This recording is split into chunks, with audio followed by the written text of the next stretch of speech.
Hola, ¿qué tal, queridos amigos? Hoy es un nuevo día para estudiar la palabra de nuestro Dios. Ayer estudiábamos el libro de Mateo, capítulo 1, y hoy nos corresponde estudiar el capítulo 2. Está dividido en dos fragmentos. Uno de mis favoritos, la visita de los magos, y segundo, uno no tan favorito, triste, la matanza de los niños. Son momentos tristes de la historia. Sin embargo, aquí está registrado y está documentado para que usted y yo, que hemos alcanzado el fin de los siglos, podamos tener esperanza a través de la Escritura. Los magos. ¿Cómo sabían ellos del suceso? ¿Cómo sabían ellos del acontecimiento? Venían del oriente, eran magos, dice la Biblia. Preguntaron allí en Jerusalén, ¿dónde está el rey de los judíos? Que ha nacido. Porque su estrella hemos visto en el oriente y venimos a adorarle. Oyendo esto, el rey se turbó y toda Jerusalén con él. Convocados los principales sacerdotes y escribas del pueblo, les preguntó dónde había de nacer el Cristo, y ellos dijeron, tenemos el dato, pero hasta ahí. Entonces llamó en secreto a los magos y les preguntó allí diligentemente, ¿no? Queriendo saber más. Vayan y regresen, y así entonces yo también podré ir a adorarle. Qué falso, qué mentiroso. Y ellos, habiendo ido al rey, se fueron. Y he aquí que la estrella que habían visto en el oriente iba, hasta que llegando se detuvo donde estaba el niño. Y al entrar a la casa vieron al niño con su mamita María, y postrándose le adoraron. Solo a Dios se le puede adorar. Jesús es Dios. ¿Saben? Y abriendo sus tesoros le ofrecieron presentes. Pero siendo avisados por revelación en sueños, para que no volviesen a Herodes, regresaron a su tierra por otro camino. No importa cuál sea el monarca, no importa cuánto poder tenga el enemigo, tendremos que enfrentarnos a gente muy poderosa. Pero si Dios con nosotros, ¿quién contra nosotros? Pídele a Dios que te revele. Pídele a Dios que te dé revelación. Ya ves, la Biblia es clara. Dice que soñaremos sueños, que veremos visiones, que recibiremos revelación divina, discernimiento. ¿Y por qué no lo pedimos si estamos en los últimos tiempos? Yo soy un fiel defensor. Cuando oro, le digo a Dios, háblame por sueños. Y cuando pido por alguien, también le digo, Señor, háblale por sueños, y tienes que hablarle por sueños de una forma más personal, de una forma más directa. Muchas veces Dios tiene que hablar de formas directas y no tan convencionales como tal vez estamos acostumbrados. Algunas de esas formas es a través de procesos dolorosos, donde Dios deja oír su voz, en medio de la austeridad, en medio del dolor, de la pérdida, de la muerte. Son lenguajes que Dios se presta, pero que te está hablando de una forma tan especial.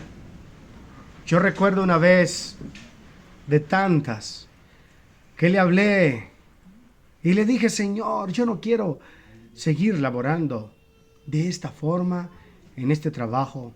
Me consume el tiempo y siento que me alejo de ti. Obra. Haz lo que tengas que hacer, pero hazlo pronto. Y recuerdo la llamada de esa noche que lo cambió todo. Había perdido el vehículo. Solo me quedaba el mío. Así que decidí entonces renunciar a eso que yo creía que era el camino, forjando una empresa de transporte, y dije, voy a probar por un año para ver cómo nos va y así pues conocer cómo funciona el asunto. Y los dos vehículos que tenía, recién sacados de agencia, pagándolos aún, perdí uno. Y aunque el seguro respondió por un porcentaje, fue grande la pérdida. Pero no me dolió, porque yo sabía que era Dios hablándome. La gente le dice, Dios, háblame, y cuando Dios le habla no está dispuesta a escucharle. No está dispuesta a obedecerle. porque tú y yo sabemos el camino correcto. Pero insistimos en ir contra Dios, nos falta fe y sin fe es imposible agradar a Dios. Porque es necesario creerle y la fe está fundamentada en la palabra de Dios y la palabra de Dios es fiel. No se tuerce, se seca la hierba, se marchita la flor, pero su palabra permanece para siempre. Así que estos hombres estaban dispuestos a dejarse guiar por la palabra, eran sinceros. Herodes creía poder engañarlos a ellos, pero Dios estaba con ellos, no podía engañarlos. Hay gente que querrá y va a planificar la maldad contra ti, pero no va a prosperar. Isaías dice que van a levantar, pero la espada caerá, querido. Dice el libro de Isaías, Dios, que levantarán espada contra ti, pero toda arma forjada no prosperará. ¿Y por qué no prosperará? Porque tienes revelación, querido. Y estos hombres tenían revelación. Y es que igual que Daniel. Daniel tenía la revelación de Dios. Y si tenemos la revelación de Dios, Él nos muestra el camino y su revelación más grande es su palabra. Él nos habla. Así que nosotros podemos ir tranquilos, seguros. Herodes era la potencia del momento. Era el hombre que todo lo sabía, aparentemente el rey. Pero se le escapó de las manos la información que necesitaba. Y estos no tenían poder, pero tenían revelación. Y Dios los iba guiando. ¿Por qué Dios los iba guiando? ¿Por qué Dios no guió a los sacerdotes? Porque la historia dice que los líderes espirituales de ese momento estaban pensando cualquier cosa menos que en el Mesías. De hecho, la escritura dice, y toda la tierra del momento, Jerusalén, se turbó con ellos. Los sacerdotes, los líderes del momento, estaban entretenidos en lo que Jesús dijo, mi casa es casa de oración, pero ustedes la convirtieron en una cueva de ladrones, porque habían desvirtuado el evangelio, habían desvirtuado la cruz, que siempre ha sido un símbolo del evangelio, hablando hoy en día. Ellos, la cruz era el cordero. Pero estaban pendientes de piedras, estaban pendientes de estructura. Esta gente estaba pendiente de tantas cosas que habían perdido de vista lo más importante que era Cristo Jesús. Se habían olvidado de lo que verdaderamente tiene sentido para el ser humano. Y es el Cordero. Jesús, el Salvador del mundo. Ahora bien, queridos hermanos, ¿qué dice la Escritura? Dice que los líderes, el pueblo, el rey, tres cosas importantes: el poder gubernamental, el poder religioso y el pueblo se habían perdido del tiempo.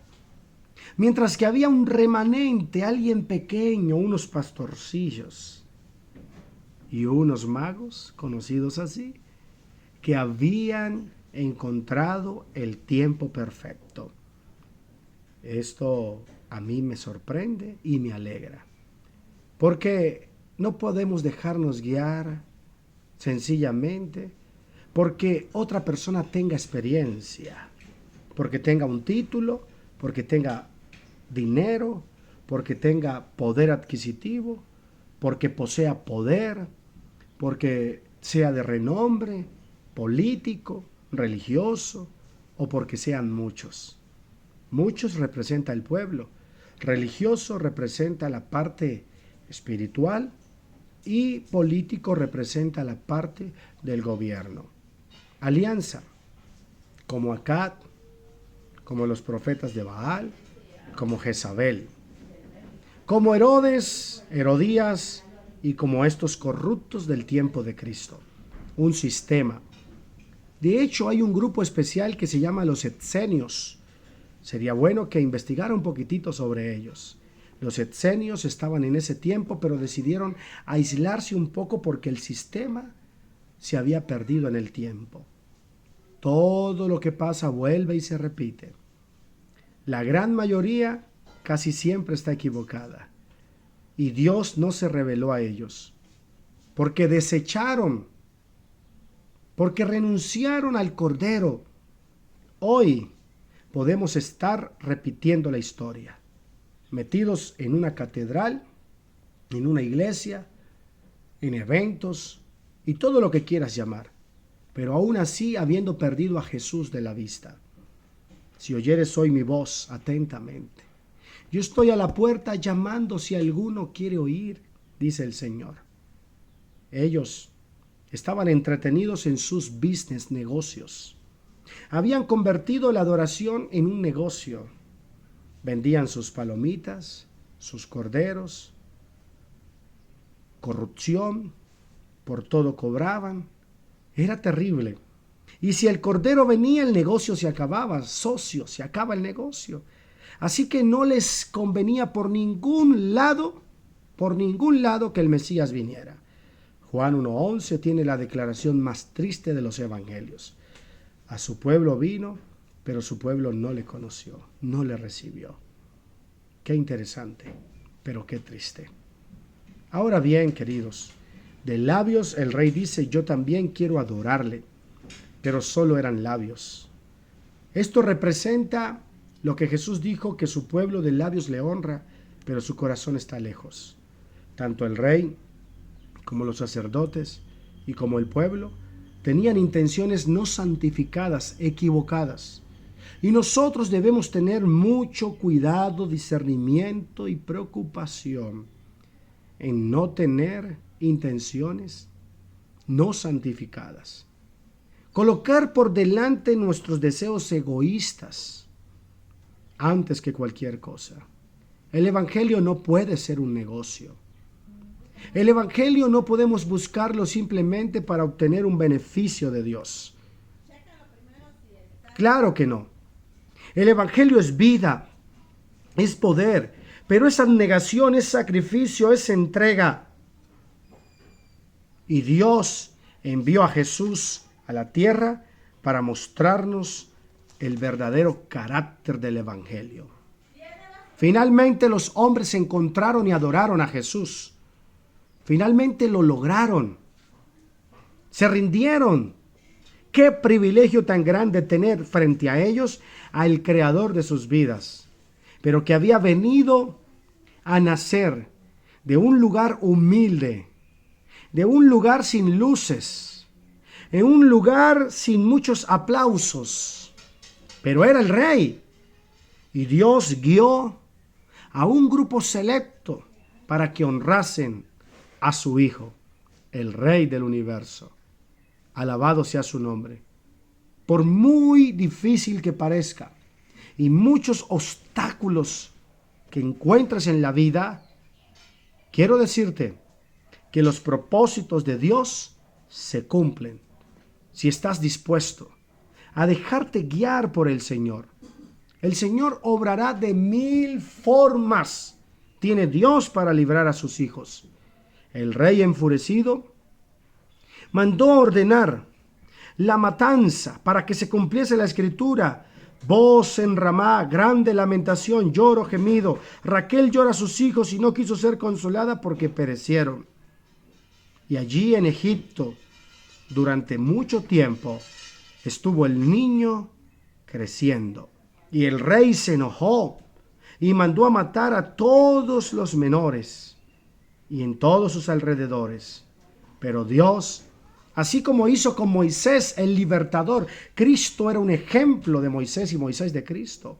Así como Isaac iba a ser sacrificado haciendo un antitipo de lo que Cristo sería, ahora Cristo no era la sombra, era la realidad. Pero allí lo protegió Dios. Para que cumpliese la misión, le encomendó a María y a José el cuidado. Ese era su ministerio principal. Queridos, tú y yo, que somos padres, Dios nos ha encomendado una misión especial. Nuestros hijos, no descuides a tus hijos. Tal vez este mensaje llegó tarde y solo nos queda ahora clamar por misericordia. Pero los que aún tenemos control y dominio en nuestra casa, que nuestros hijos se dejan guiar con ejemplo, con precepto, y con sacrificio. Tal vez diste ejemplo y precepto, pero te faltó sacrificio. Sacrificio por el Evangelio. Sacrificio por la cruz. Ser menos condescendiente y más entregado en oración. Estoy seguro que la historia hubiese sido diferente. Pero Dios, en su infinito amor y gracia, te está dando y te dará una nueva oportunidad para que seas el protector. Así como José y María, Dios los fue guiando y les dijo: quédense, quédense. Dice la Escritura que el Señor les dijo: levántate, toma a tu hijo y vete a Israel, porque ha muerto el que procuraba la muerte del niño. Así como Satanás intentó acabar con Moisés, finalmente Dios nuevamente gana. El niño no podía defenderse, pero Dios dirige los hilos de la historia. El maligno puede venir con toda la furia, dice Ellen White, que el santo, por muy pequeño que sea, cuando está en las manos de Dios, llega a ser más poderoso que el demonio más fuerte que exista. Así que por muy insignificante que el enemigo te haga sentir, simplemente son publicidad engañosa. Todo lo que te dice a través de las personas, de la misma iglesia, de tu familia, de tu trabajo, es publicidad engañosa, porque tú eres poderoso en las manos de Dios. Y puede venir contra ti quien venga. Mira lo que dice. Pero oyendo que Arquelao reinaba en Judea en lugar de Herodes, su padre tuvo temor de ir allá, pero avisado por revelación en sueños, se fue a la región de Galilea. Y vino y habitó en la ciudad que se llamaba Nazaret, para que se cumpliese lo dicho por los profetas, que había de ser llamado Nazareno. Luego aparece el gentilicio, el nazareno. Me encanta. A mí en lo personal siento poder cuando digo Jesús de Nazaret. Jesús de Nazaret, ten misericordia de mí, decía aquel hombre ciego que estaba allí llamado Bartimeo. ¿Podrá salir algo bueno de Nazaret? Es que Jesús no venía de Nazaret. Jesús venía del cielo, porque de tal manera amó Dios al mundo que envió a su Hijo unigénito a pasar penurias, situaciones difíciles, austeridad, persecución, pero con un propósito de salvación. Tu vida se parece a la vida de Jesús.